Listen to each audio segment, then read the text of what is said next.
Hello students, कैसे हैं आप सब। उम्मीद करता हूं आप सब अच्छे होंगे। तो बच्चों, आज हम मैथ्स करेंगे कक्षा 8वीं का, और ये है अलजेब्रिक एक्सप्रेशंस एंड आइडेंटिटीज। इसका जो कॉन्सेप्ट है उसको रिवाइज करेंगे और कुछ क्वेश्चंस है जिनको हम सॉल्व करने वाले हैं इसी से रिलेटेड। तो बच्चों, आपकी प्रैक्टिस भी हो जाएगी अच्छी सी। थोड़ा सा ध्यान यहाँ पे देंगे। देखिए बच्चों, यहाँ पे आपके सामने क्या है, एल्जेब्रिक एक्सप्रेशंस एंड आइडेंटिटीज। ठीक है, तो सबसे पहले हम बात करते हैं एल्जेब्रा की। ठीक है, एल्जेब्रा क्या होता है। एल्जेब्रा में बच्चों आपके नंबर्स भी आते हैं और जो अल्फाबेट्स होते हैं वो भी आते हैं। जब इन दोनों का यूज करके, जैसे 2x + 3, ये क्या बन गया, ये एक एल्जेब्रिक एक्सप्रेशन बन गया। ठीक है, इस टाइप की, भाई इनको एल्जेब्रिक एक्सप्रेशन बोलते हैं। 3x + 4, ये सब एल्जेब्रिक एक्सप्रेशंस हो गए। इसमें एक वेरिएबल का भी यूज होता है। ठीक है, इसको क्या बोलते हैं, इसको बोलते हैं वेरिएबल। वेरिएबल, और इसको बोलते हैं कांस्टेंट। समझ गए, कांस्टेंट और वेरिएबल। अब हुआ क्या, देखिए एक तो होता है चर, ठीक है, वेरिएबल यानी चर, और कांस्टेंट यानी अचर। ठीक है, अब क्या फर्क होता है इनमें। वेरिएबल मतलब जिसकी वैल्यू चेंज हो जाए, बदल जाए। भाई जैसे x है, x की जगह हम कुछ भी रख सकते हैं वैल्यू। x कभी आप 3 भी रख सकते हैं, x को 3 के बराबर भी रख सकते हैं, या फिर x को 5 भी रख सकते हैं, कुछ भी रख सकते हैं।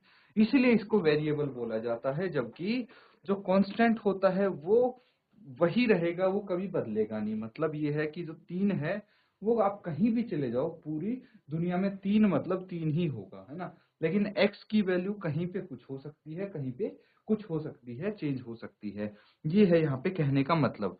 तो बच्चों, कुछ क्वेश्चंस हम करेंगे, बिल्कुल सिंपल बेसिक से क्वेश्चंस करेंगे। देखते हैं कि आप उनको, कितना आपको ये टॉपिक याद है। तो इसको अच्छे से आप करना। ठीक है, अभी मैं क्वेश्चन लिखता हूँ आपके लिए।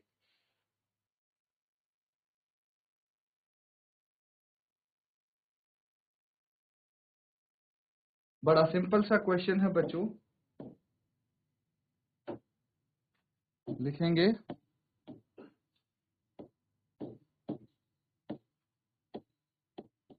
Add.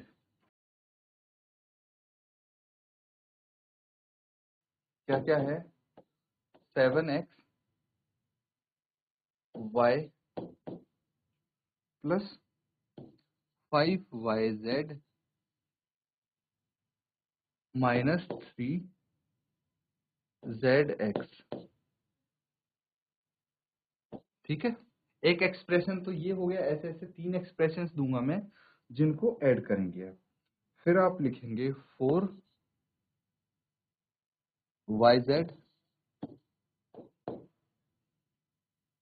+ 9zx - 4y - 3xz + 5x - 2xy। ठीक है, तो ये हैं आपकी 3 एक्सप्रेशन। कोमा से मैंने इनको अलग कर दिया है, आपको एडिशन करना है। अब बच्चों, ये तो आपको पता होगा ना कि जब भी हम ऐड करते हैं आपकी अलजेब्रिक एक्सप्रेशंस को, तो एक चीज का खास ध्यान रखना होता है कि भाई जो सेम वेरिएबल है ना, वो वाली टर्म्स ही आपस में ऐड होंगी। मतलब अगर एक्स वाई है, जैसे 7xy है, तो इसके नीचे जो भी एक्स वाई वाली टर्म है ना, वही लिखेंगे। जैसे ये है -2xy, जो एक्स वाई वाली टर्म है वो देखेंगे। यहाँ पे एक्स वाई नहीं है तो नहीं लिखेंगे।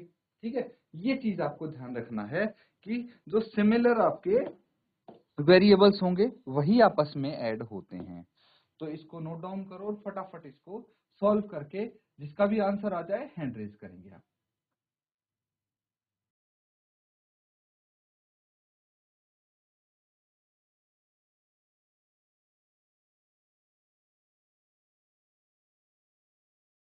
तो कौन बताएगा इसका आंसर, किसी का आंसर अगर आया है तो हाथ खड़ा करेंगे बेटा आप। GGIC सोमेश्वर से किसी ने किया सॉल्व? GGIC सोमेश्वर, किसी का भी अगर आंसर आ गया हो तो आप हैंड रेज कीजिए। चलिए अनम्यूट करते हैं आपको पहले। Good afternoon sir. Good afternoon बच्चे। Yes sir, thank you. बताइए बताइए क्या आंसर आया बेटा आपका? 5xy plus 9yz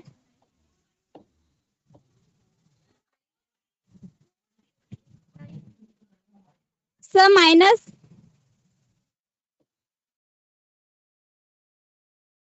6zx zx minus 4y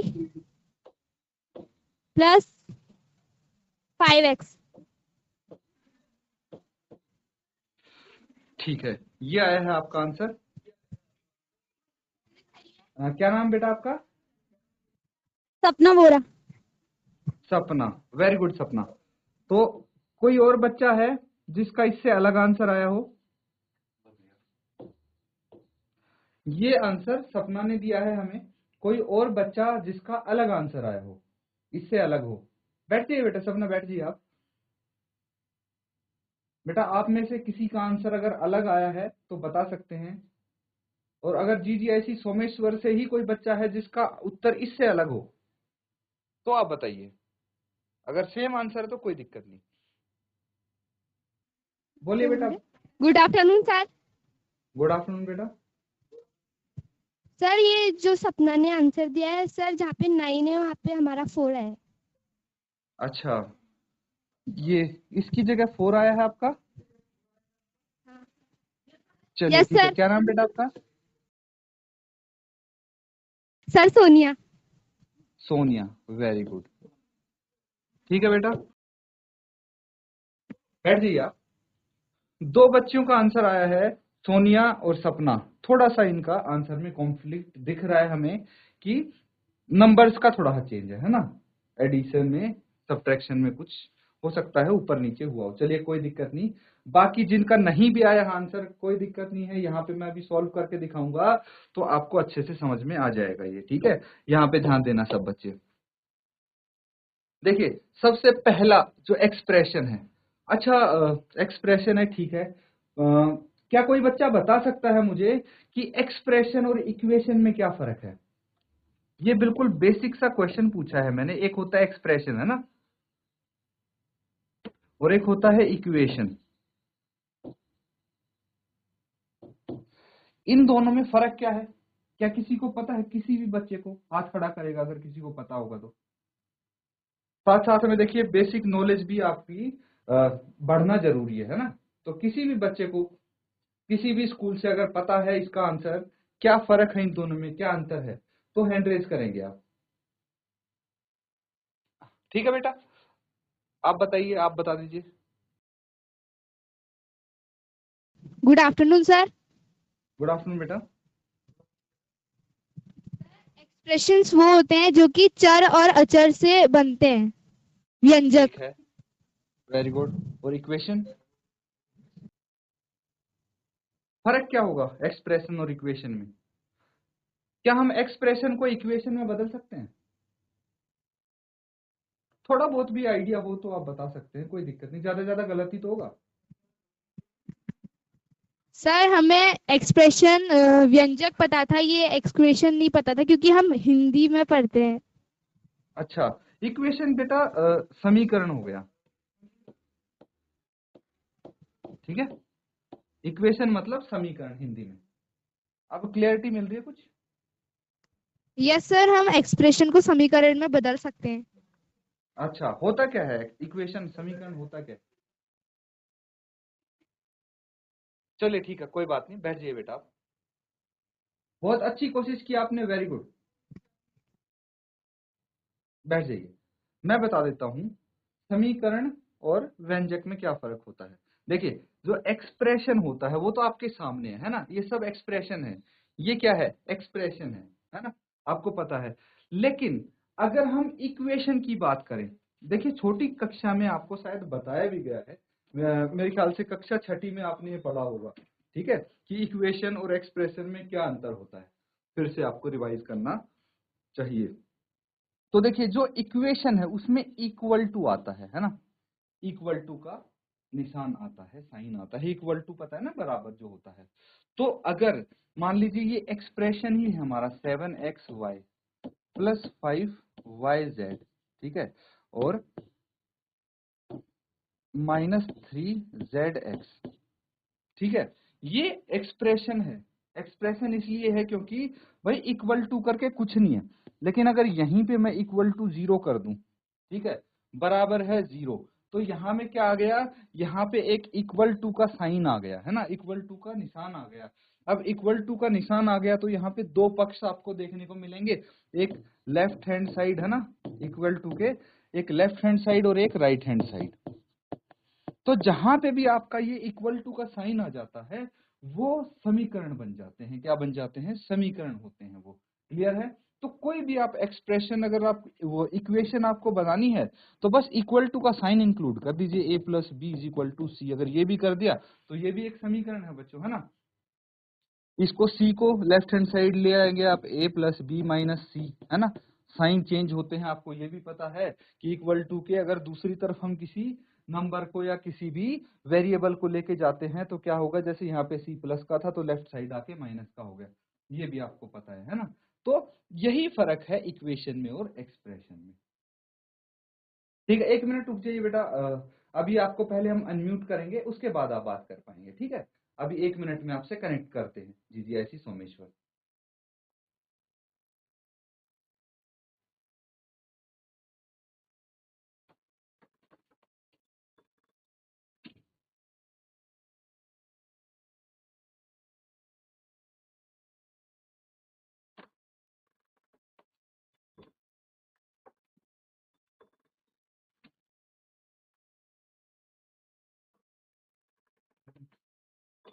ठीक है बेटा, जी ऐसी सोमेश्वर, अब आपको अनम्यूट कर दिया गया है, अब आप बात कीजिए, बात कर सकते हैं, माइक ले लीजिए बेटा, आप कुछ बोल रहे थे शायद।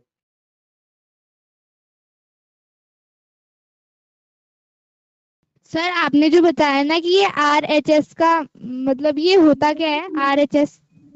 अच्छा ठीक है, सॉरी मैं भूल गया था, आप प्रॉपर हिंदी मीडियम चलती हैं आपकी बुक्स, इंग्लिश में इसमें कुछ नहीं यस आता है। सर। तो ठीक है बेटा, मैं सर इसको इंग्लिश हिंदी में में भी हम बता देता हूँ आपको। हाँ बताइए। सर इंग्लिश में हमारी मैथ्स नहीं होती, हमारी हिंदी में होती है। अच्छा ठीक है, कोई बात नहीं, मैं बता देता हूँ आपको, हिंदी में भी बता देता हूँ, बैठ जाइए आप, अभी बता यस देता हूँ। सर। तो देखिए यहाँ पे जो लेफ्ट हैंड साइड, ठीक है, LHS जो होता है, क्या होता है ये होता है, आपको दोनों चीज बताऊंगा बच्चे, हिंदी में भी समझाऊंगा मैं, इंग्लिश में भी सेम चीज, क्योंकि जब बड़ी क्लास में जाएंगे ना बेटा, जैसे 10वीं होगी 12वीं होगी और धीरे धीरे आपका सब क्या हो रहा है भाई, हिंदी टू इंग्लिश हो रहा है। जैसे आपने देखा होगा कि कई अटल उत्कर्ष जो विद्यालय है उसमें इंग्लिश इंक्लूड कर दी गई है ना, इंग्लिश में मैथ्स भी हो गया आपका, सब इंग्लिश में हो गया है, इसीलिए आपको पता होना जरूरी है हिंदी में भी और इंग्लिश में भी, ताकि आगे आपको दिक्कत ना आए बड़ी क्लासेज में जाके। तो देखिए जो आपका ये है लेफ्ट हैंड साइड, LHS कहां से आया, LHS क्या होता है, इंग्लिश में तो इसको बोलते हैं लेफ्ट हैंड साइड, हिंदी में बोलते हैं इसको बाया पक्ष, ठीक है, क्या बोलेंगे इसको, बाया पक्ष या फिर लेफ्ट हैंड साइड। क्लियर है? ये हो गया कि आया कैसे, ये भी मैं बता देता हूं अब आपको, इसको मैं इरेज कर देता हूं अभी के लिए, ठीक है।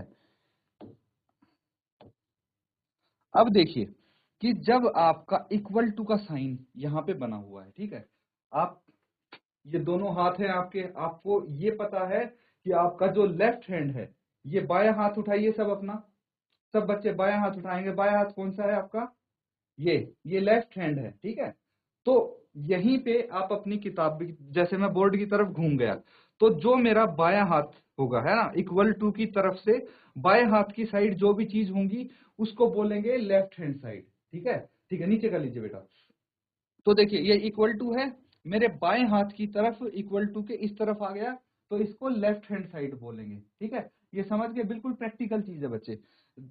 और अगर इक्वल टू के राइट हैंड साइड होगा, ठीक है, ये वाला कौन सा हो गया, मेरा हाथ राइट हो गया, तो इसको बोलेंगे RHS, राइट हैंड साइड। तो जहां लेफ्ट हैंड हो गया उसको लेफ्ट हैंड साइड, जिस तरफ राइट हैंड पड़ता है हमारा उस तरफ हो गया राइट हैंड साइड,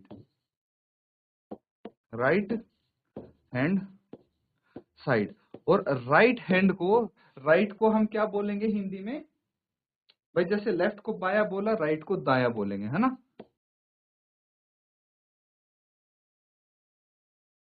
जैसे बोलते हैं ना कि दाएं मुड़ो या बाएं मुड़ो, तो आपको पता होगा कि हाँ, दाएं हाथ हाथ की तरफ मुड़ेंगे तो दाएं मुड़ गए, राइट मुड़ गए। और अगर लेफ्ट मोड़ना है तो बाईं तरफ मुड़ेंगे। डायरेक्शंस भी कभी आप समझाते हैं कि भाई मेरे को किस तरफ जाना है रोड में, तो लेफ्ट मुड़ना है या राइट मुड़ना है, ये क्या हो गया, दाएं और बायां ही तो हो गया, है ना।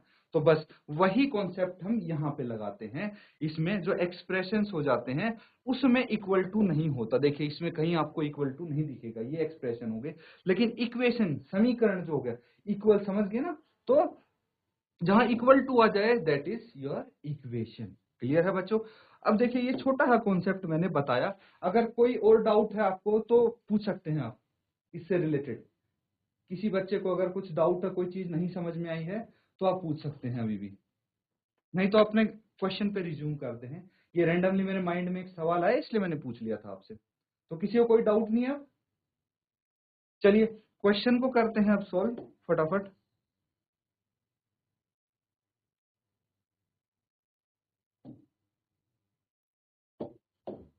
देखिए सबसे पहले जो एक्सप्रेशन है उसको लिख लीजिए, 7xy plus 5yz minus 3zx।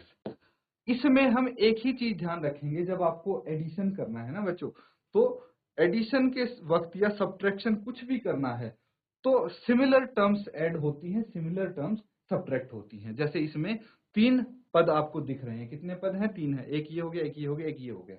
इसको प्लस या माइनस से अलग सेपरेट किया गया है।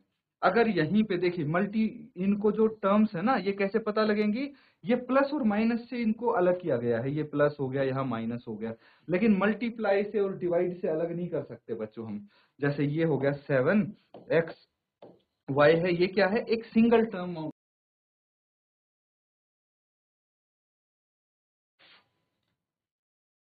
तो ठीक है बच्चों।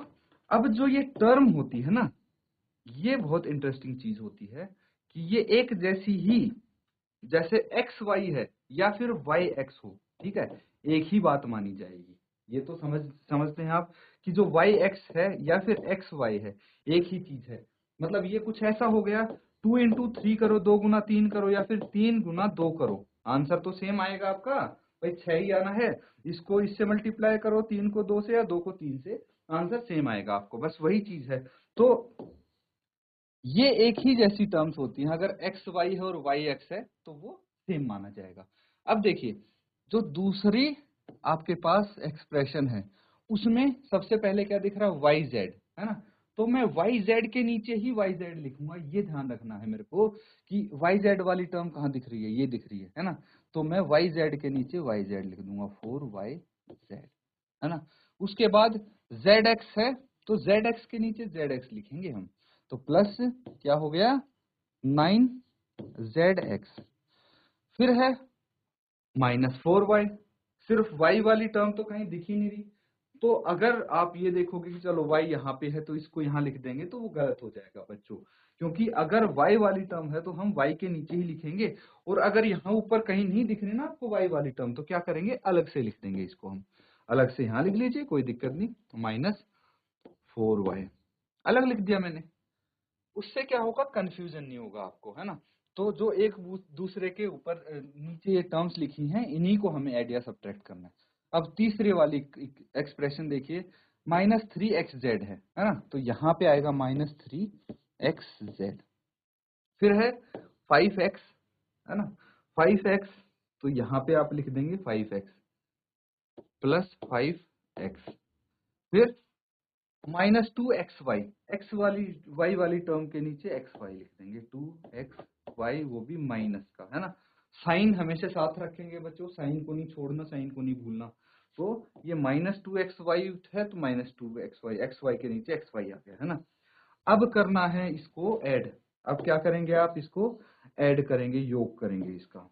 तो देखिए साइन तो आपने पढ़े होंगे, है ना, साइन समझते हैं ना। जैसे भाई प्लस प्लस होगा तो हम करेंगे ऐड, है ना। माइनस माइनस में भी क्या करते हैं, ऐड करते हैं। लेकिन प्लस माइनस हो गया तो सब्ट्रैक्ट करते हैं, और माइनस प्लस में भी सब्ट्रैक्ट करते हैं। ये चीज समझते हैं आप कि मान लीजिए दो टर्म है, दो पद हैं हमारे पास, तो वैसे तो सबको ऐड करना है हमें, है ना, यही चीज बोली गई है। लेकिन इनके इंडिविजुअल साइन भी हैं बच्चों। इंडिविजुअल साइन मतलब एक जो पद है वो हो गया पॉजिटिव, ये धनात्मक है और ये ऋणात्मक पद है। तो अगर एक धनात्मक हो गया दूसरा ऋणात्मक हो गया तो सब्ट्रैक्ट करेंगे, घटाव होगा। और अगर दोनों ही माइनस के या दोनों ही प्लस के होंगे तो योग होगा, ठीक है। ये तो एक चीज हो गई। अब 7xy माइनस 2xy कितना बच गया, 5xy बच गया, लिख लेंगे 5xy। अब साइन कौन सा आता है, प्लस का आएगा माइनस का आएगा, एक माइनस का पद है एक प्लस वाला है ना, एक ऋणात्मक है एक धनात्मक है। तो साइन कौन सा आएगा, ये आप हमेशा ध्यान रखेंगे कि जो बड़ा नंबर है, ठीक है, जैसे 7 बड़ा है ना और इसके साथ प्लस का साइन है तो आंसर में प्लस का आ जाता। लेकिन यहीं पे अगर 2 की जगह यहाँ 10 होता, ठीक है, तो ये 7 से बड़ा 10 हो जाता। तो जो बड़ा नंबर होता है उस वाला साइन आता है, ये तो आपको पता होगा बच्चों। तो इसका ध्यान रखेंगे। अब देखिए यहाँ भी दो टर्म आपको दिख रही है, लेकिन दोनों ही क्या है, ये धनात्मक है, क्या है, धनात्मक है। तो साइन तो वैसे तो एडिशन होगा, 5 + 4 9 YZ, लेकिन साइन आपका प्लस ही आएगा, है ना। क्या आएगा, दोनों ही प्लस के हैं तो साइन प्लस आ जाएगा। उसके बाद देखिए यहाँ पे 3 टर्म मुझे दिख रही हैं, 3 टर्म दिख रही हैं। ये भी ZX है, ये भी ZX है, ये XZ है ना। तो मैंने क्या बोला था आपको, ZX हो या XZ हो एक ही बात है, उसमें कोई टेंशन वाली बात नहीं है। अब माइनस माइनस दोनों माइनस के हैं, इसको देखेंगे हम, ये भी माइनस का है जो धनात्मक है, ऋणात्मक है, और ये भी ऋणात्मक टर्म है। तो दोनों को ऐड कर देंगे। माइनस माइनस क्या होता है, एडिशन होता है, योग होता है। तो -3 और -3 को ऐड कर दिया, कितना आ गया, -6xz आ गया, -6xz आ गया, -6xz। और ये क्या है यहाँ पे, 9zx है ना। तो +9zx लिख लो या xz लिख लो, एक ही बात है। तो आंसर क्या आ जाएगा बच्चों, आपका आंसर आ जाएगा, देखिए ये प्लस है ये माइनस है ना, एक ऋणात्मक हो गया एक धनात्मक हो गया, तो क्या होगा, सब्ट्रैक्शन होगा, घटाव होगा। तो घटा करके कितना आएगा, 3zx आएगा। लेकिन साइन कौन सा आएगा, जो बड़ा नंबर है, 9 बड़ा है, वो प्लस वाला है, इसीलिए ये प्लस आ जाएगा यहाँ पे। कितना आ गया, +3zx, ठीक है। उसके बाद ये एज इट इज लिख देंगे, -4y + 5x, ये आ जाएगा, ठीक है। देखते हैं जो सपना है उनका आंसर मुझे बिल्कुल ठीक लग रहा है। बस यहाँ पे थोड़ा सा मुझे ये थोड़ा सा डाउट लगा, है ना। यहाँ हो सकता है कि आपने क्या कर दिया हो, ये वाली 9zx इसको स्किप कर गए बेटा आप, 9zx को, है ना। ये -3zx और -3zx को आपने 6zx लिख दिया, और +9zx है उसको शायद आप ऐड करना भूल गए, है ना। ये हुआ होगा, लेकिन बहुत अच्छी कोशिश है बच्चों, कीप इट अप, बहुत अच्छे से आपने सॉल्व किया है। ये आपका फाइनल आंसर हो गया। किसी बच्चे को कोई डाउट हो, कोई चीज नहीं समझ में आई है इस सवाल में, पूछ सकते हैं, अदरवाइज मैं अगला सवाल दूंगा आपको, ठीक है। इसको नोट डाउन कर लीजिए फटाफट।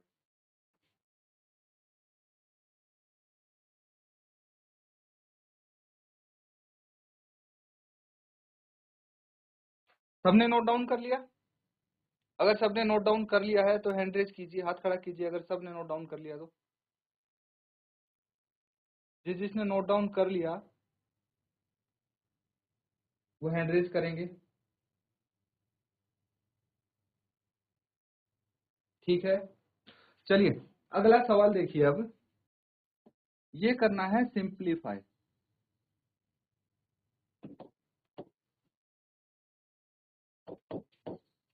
P minus Q minus Q minus Q minus P. ठीक है, ये है। देखिए इसमें आपको ब्रैकेट ओपन करना आना चाहिए, है ना। ब्रैकेट ओपन करने के बाद अंदर वाला साइन चेंज होता है, ये भी आपको पता है कि माइनस को माइनस से मल्टीप्लाई करेंगे क्या आएगा। एक बार टेबल बना देता हूं बच्चों आपके लिए। देखिए माइनस इंटू माइनस क्या होगा, प्लस आएगा, और प्लस इंटू प्लस तो प्लस होता ही है, और अगर माइनस इंटू प्लस है तो माइनस होगा, और प्लस इंटू माइनस है तो भी माइनस होगा। ठीक है, ये टेबल पता है ना आपको, इसकी हेल्प से पूरा ब्रैकेट ओपन करके आपका फाइनल आंसर आ जाएगा। चलिए फटाफट इसको सॉल्व कीजिए, और जिसका आंसर आ जाएगा हैंड रेज करेंगे आप जैसे ही आपका आंसर आ जाता है।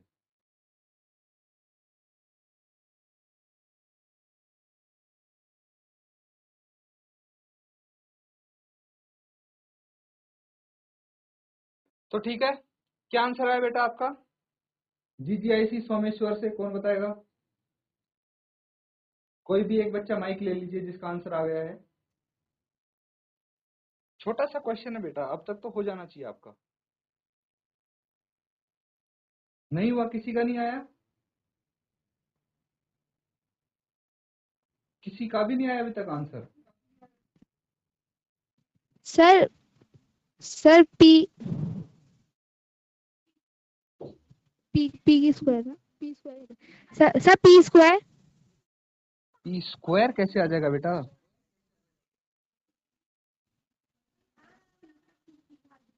ये तो सिंपल एडिशन एंड सब्ट्रैक्शन का क्वेश्चन है। आपने मल्टीप्लाई तो नहीं कर दिया इस पी को अंदर? सर हाँ मल्टीप्लाई कर दिया मैंने। नहीं बच्चे, मल्टीप्लाई सिर्फ तब करते हैं आप जब ये बीच में माइनस का साइन नहीं होता। ऐसे होता पी माइनस क्यू, अगर ये ऐसे लिखा होता तो आप लिखते P square minus Q into P. अब तो माइनस का है ना बच्चे, सिंपली आप क्या करेंगे, ब्रैकेट ओपन करेंगे। सर एक बार आप इसको एक्सप्लेन, एक बार ये बता देंगे, फिर दूसरा सवाल आप देंगे तो हम कर लेंगे। ठीक है बैठ जाइए, कोई दिक्कत नहीं बेटा, अभी बता देता हूँ मैं। ठीक है।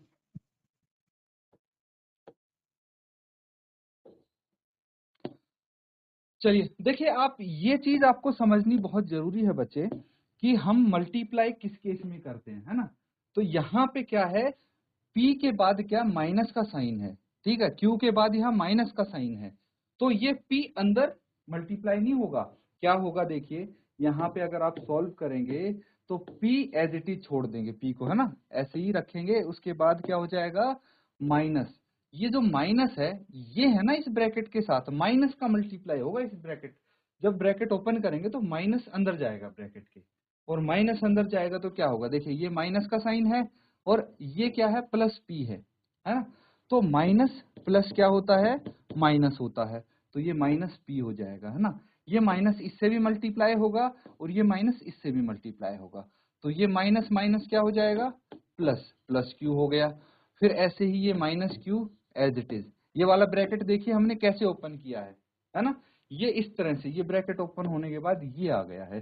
साइन क्या हो गए, उल्टे हो जाएंगे भाई, ये माइनस का अंदर गया तो प्लस वाले को माइनस कर दिया, माइनस वाले टर्म को प्लस कर दिया, ये फर्क आता है और कुछ नहीं, बहुत सिंपल है बच्चों ये।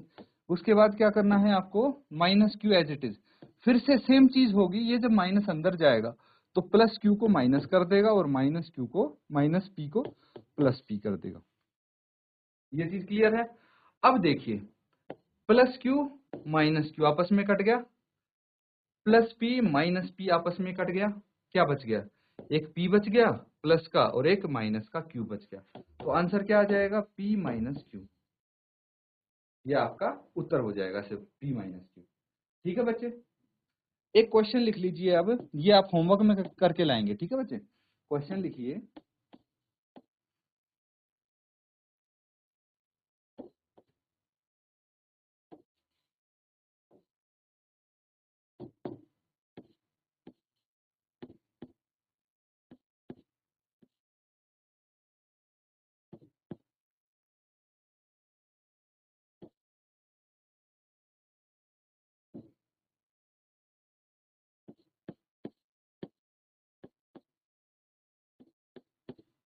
देखिए इसमें दोनों ही कॉन्सेप्ट आपके यूज हो रहे हैं। यहाँ पे ये क्या कर दिया मैंने, माइनस एक्स ब्रैकेट के अंदर जाएगा, मल्टीप्लाई होगा सब में, लेकिन यहाँ पे सिर्फ माइनस जाएगा अंदर। इस तरह से आपको ये सॉल्व करना है, ये आपका होमवर्क हो जाएगा बच्चों, ठीक है। इसको नोट डाउन कर लीजिए अच्छे से और ये होमवर्क में करके लाएंगे। तो बच्चों आज जो हमने यहाँ पे क्वेश्चंस किए हैं, कुछ बेसिक चीजें सीखी हैं हमने, और ये जो आपका एल्जेब्रिक एक्सप्रेशंस हैं इनको कैसे ऐड करते हैं, बस इतना ही हमने आज किया है। उम्मीद करता हूँ जो क्लास में हमने आज किया है उसको आप याद रखेंगे और अच्छे से घर पे जाके प्रैक्टिस भी करेंगे। जो होमवर्क दिया उसको जरूर पूरा करें। इसी के साथ बच्चों आज का सेशन यहाँ पे हम एंड करते हैं। Thank you and have a nice day.